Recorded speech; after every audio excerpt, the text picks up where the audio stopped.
Hey guys, Martin here, coming to you with my February channel update, and it's about time. It's now Sunday, February 15th, and it's 12:15 in the afternoon. And just a few things to talk about. The first one is regarding the last build that I did, the Tamiya 148 Douglas A1J Sky Raider.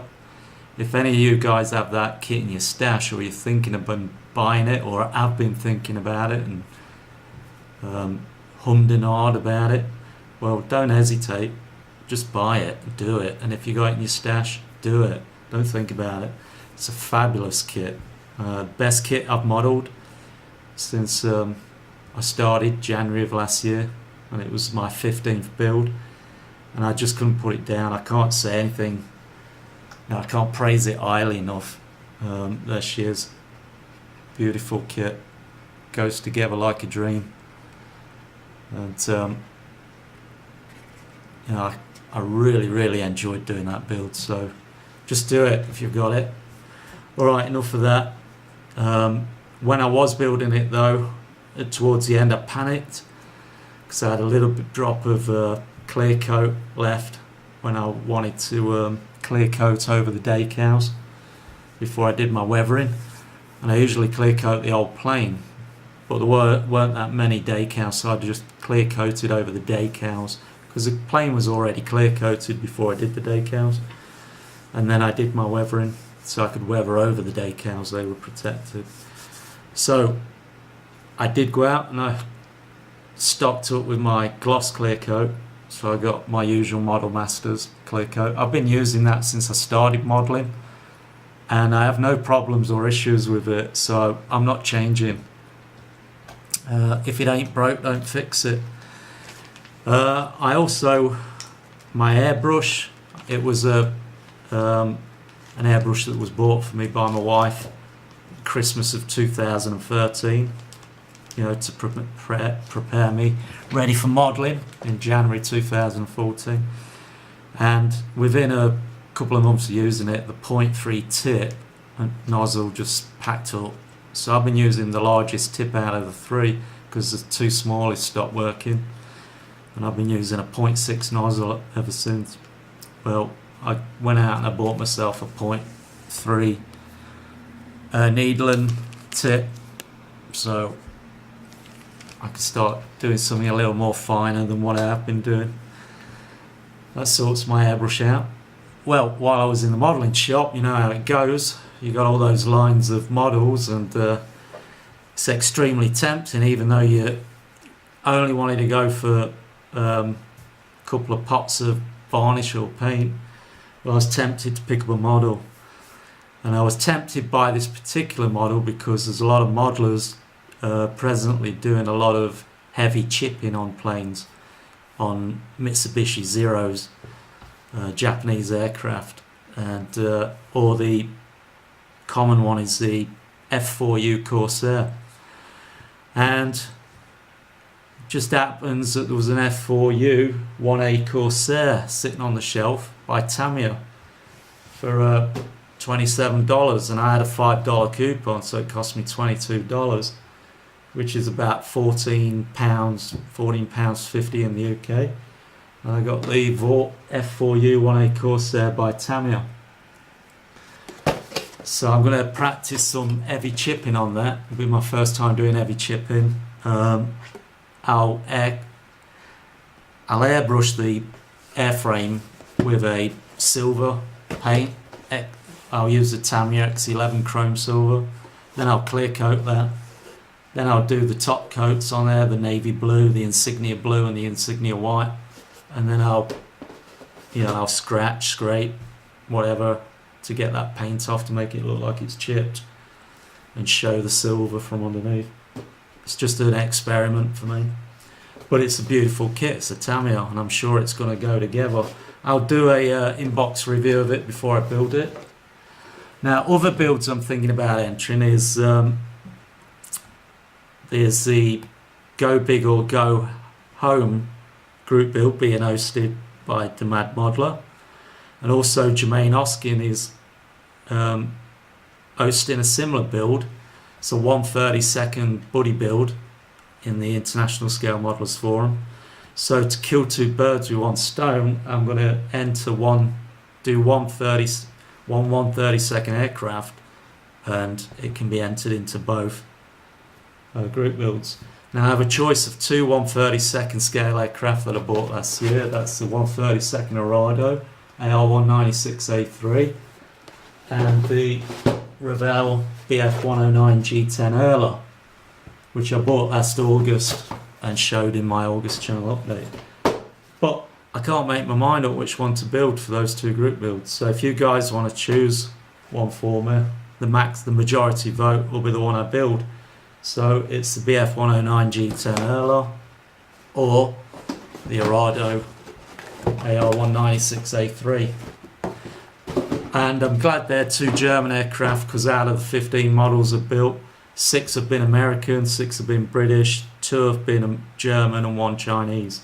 So it's about time I built another German aircraft, and I need to start building some Japanese aircraft. So if you can put a comment which one you'd want me to do in those group builds, that'd be great. That'll help me choose. The next and last thing before I leave is it's a couple of shout outs for 2 young modelers, and if you're not following these guys, go and check them out. I've been following them for a couple of months, and we've got to encourage the youth to keep this wonderful hobby alive, and they're doing cracking work for their age group. And the first one is, I'm going to bring the camera around, Joe Modelling. If you haven't seen him, go and check out his channel. He finished a Curtis Tomahawk 2 weeks ago. He did a video of all his present builds. I watched him do a Diavolon Vampire, and I watched him do a Mitsubishi Zero. Did nice work, and it's great to encourage these young guys. The next one is a young guy called JJ Modelling. Go and check him out as well. He just finished his Orca Siddeley Buccaneer 172 scale by Airfix. Did a cracking job of it, and he only issued that video a few hours ago. I watched him do a Mosquito, and I watched him do a P-51D Mustang. That's the video there for it. And he also did a Eurofighter Typhoon that I watched, and again, he made great little jobs. He's got Harry on there that he's done, and a couple of other subjects. So go check those 2 guys out. Again, it's JJ Modelling and Joe Modelling. Thanks for supporting them, guys, if you're already doing that, and thanks for those that are about to go and support them. Anyway, I'm going to leave you now. We've had another blizzard, 3rd in a row. I'm about to cut out, and I'm going to pass you on. I'm going to take you for a tour and show you the blizzard. It's the 3rd one.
So here we are at ground level, just looking outside the door, and I'm going to take you out. It's freezing cold, but you can see how deep the snow is.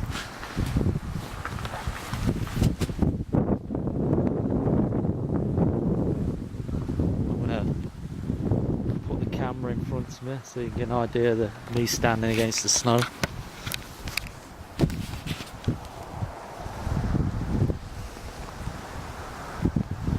There you go. It's about 4 feet in total. You can see it drifting against the buildings.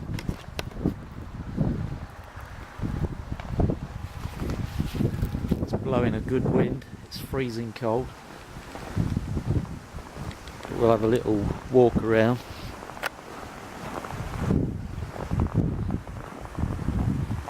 There's a pathway cut through the snow, and that's up to my chin. The top of that is level with my chin.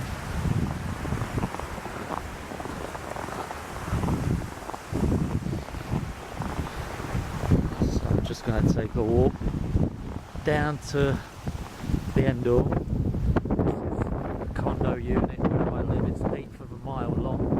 It sits on the river. No one out here because it's so bloody cold, but I'm going to go in the next door so I can get out of it. The pathway looks pretty blocked up with snow. That's about 4 feet deep. You can see it's up to the top of the signs.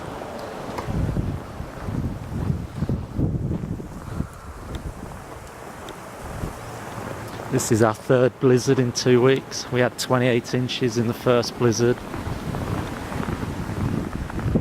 Coming up to gardens now. The gardens are just covered.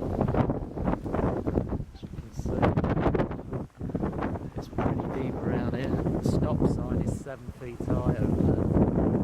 Zoom in. You can see the snow's right up there.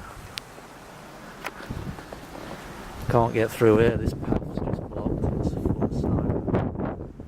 So I'm going to go back in this doorway, getting home, because I'm freezing my it's brass monkey weather, chaps. Enough to freeze the nuts off a brass monkey. I'm trying to get my keys out of my pocket. My hands are cold. Just bear with me.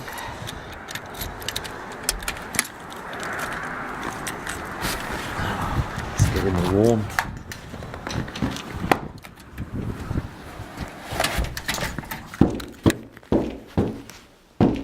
Whoa.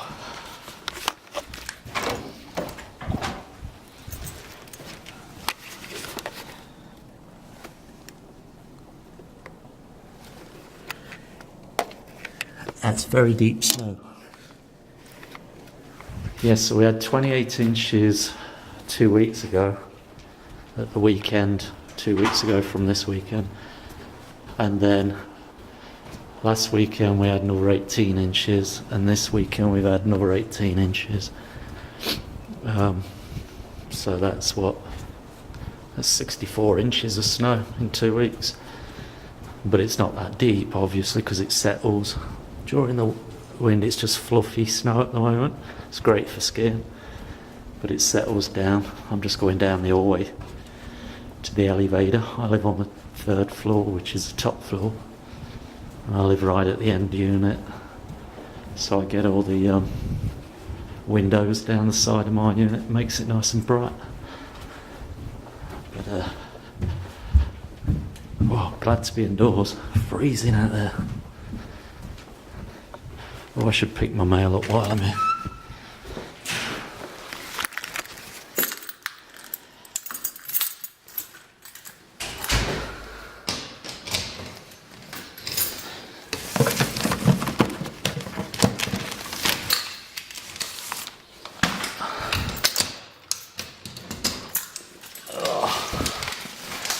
Okay, that's my mail collected.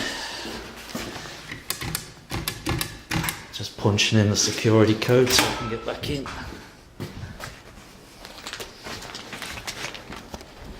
And I'm heading towards the elevator.